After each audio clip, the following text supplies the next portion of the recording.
দিনটা ছিল খুবই সুন্দর। সকাল থেকে দিনটা এত সুন্দর কেটেছে যে আজ আমরা মায়ের কাছে যাচ্ছি। আমাদের বাড়ি থেকে কিছুটা দূরেই, প্রায় 10 থেকে 15 মিনিটের কাছে একটা মন্দির আছে, দাড়িবেড়া জায়গা, দাড়িবেড়া কালী অসম্ভব সুন্দর এই মন্দির। এই মন্দিরে আমি যতবারই এসেছি ততবারই মন ভরে যায়। আমাদের এখানে প্রায় অনেক অনেক মন্দির আছে, আর মন্দির মানেই তো একদম সূর্য জায়গা।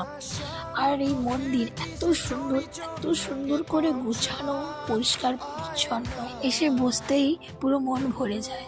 যাই হোক, আমরা চলে গেছিলাম দুই ননদের ছেলে আর আমি আর আমার সকাল থেকে প্ল্যান হচ্ছিল মন্দিরে, যাই জন্য সবাই মিলে আর চলে এলাম মায়ের কাছে। এসে তো পুজো দেওয়ার জন্য ডালি কিনে নিয়েছি, তারপর চলে গেছে সবাই উপরে।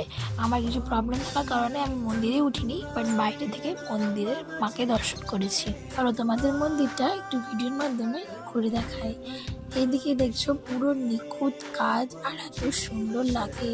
আর মা অপূর্ব সুন্দরী, মায়ের অপূর্ব লীলা। মন্দিরে প্রবেশ করতেই বাম দিকে পড়বে রাধাকৃষ্ণের মন্দির, আর মাঝখানে হবে কালী মাতার মন্দির, আর ডান সাইডে আছে শিব মন্দিরের পাশেই পিছনের দিকে আছে মায়ের পুকুর।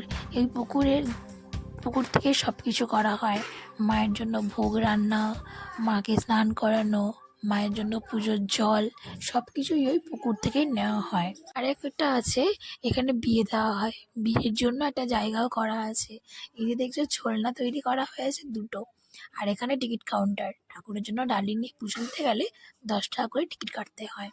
তারপর বোন সবাই উপরে চলে গেছে পুজো হচ্ছিল বলে, আর বাবু আঙুল দেখিয়ে দেখিয়ে হই হই করছিল। আর এখানে অনেক অনেক ছেলেরা খেলাধুলো করছে। পুজো দেওয়া হয়ে গেল আর আমরা সবাই বাড়ির দিকে রওনা দিলাম। আর প্রায় সন্ধে হয়ে গেছে, আর সন্ধেবেলায় ঠাকুর মন্দিরটা দেখো অসম্ভব সুন্দর লাগছে। যাই হোক, টাটা।